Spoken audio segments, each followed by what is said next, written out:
Chiltern Publishing is a relatively recent publisher, with their first volumes released only in 2018, but they're already achieving their mission to create beautiful editions of the classics. The famous 1800s Peacock edition of Jane Austen's Pride and Prejudice is a clear inspiration for their designs, and it's fitting that they've started by printing some beautiful Austen novels. I'm mostly going to let the images speak for themselves in this video because the classics are so well known, but it is worth noting a few things about the series. The books are small, which reflects the size and format of the original books when they were printed in Jane Austen's time. They all feature wonderfully detailed and textured covers with spot varnish, raised designs and rich colours. Each volume has sparkling gilt edges in gold or silver and thick, creamy, glossy pages. They're very robustly made with strong stitched bindings, and they feel surprisingly weighty in your hands due to the quality materials. They're a real joy to read, and due to their size and construction, I've found them easy to bring with me when I travel. The majority of the books are not illustrated, with the exception of two of the slimmest volumes, The Little Prince, which fortunately has the author's iconic illustrations, and The Art of War, which is decorated with period art and designs. But the layout of all the books is really thoughtful, with blank pages between sections and plenty of white space around the text, which definitely helps with readability in a small volume like this. The publisher seems to have taken pains to keep this series of Chiltern classics relatively affordable, particularly given the attention to detail and the high quality materials and construction, which I certainly appreciate. However, because they're a British publisher, it can be harder to get them in the US, particularly the newer volumes. I've added in links below if anyone would like help tracking down the individual volumes. Popular editions like Little Women do occasionally go out of print, but I understand from the publisher that they will be reprinted at some stage, so be patient if the one you're looking for isn't available right now. Also, it's important to note that the stickers you can see on the back of some of the volumes here do come off easily without leaving a mark. I left them on so I could keep the ISBNs for making this video, but you'll see in the last book that I had no trouble taking them off afterwards. Overall, I highly recommend these books if you're looking for some beautiful editions of the classics that you want to know will last and bring you joy. The volumes I'm showing in this video were released in 2018 and 2019. I'll add the 2020 releases, which will be out soon at the end of the video, as well as a heads up on the future titles too.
So due out in late 2020 are The Picture of Dorian Gray by Oscar Wilde, The Hound of the Baskervilles by Arthur Conan Doyle, Alice's Adventures in Wonderland by Lewis Carroll, Moby Dick by Herman Melville, Dracula by Bram Stoker, Madame Bovary by Gustave Flaubert, Tess of the D'Urbervilles by Thomas Hardy, and A Christmas Carol by Charles Dickens.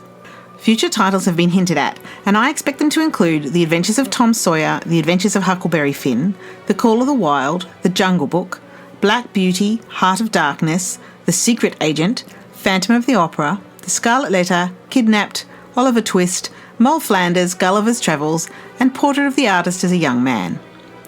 Thanks so much for watching. If you're new to my channel and you like learning about beautiful books, please do subscribe. If you're a regular viewer, welcome back. And if you're one of my lovely patrons, thanks so much. You're awesome. And do keep an eye on Patreon as I have a surprise gift planned for you soon. Either way, please come and chat with me in the comments about your favourite classics and whether you prefer the floral designs or the patterns for these beautiful editions. Till next time, bye!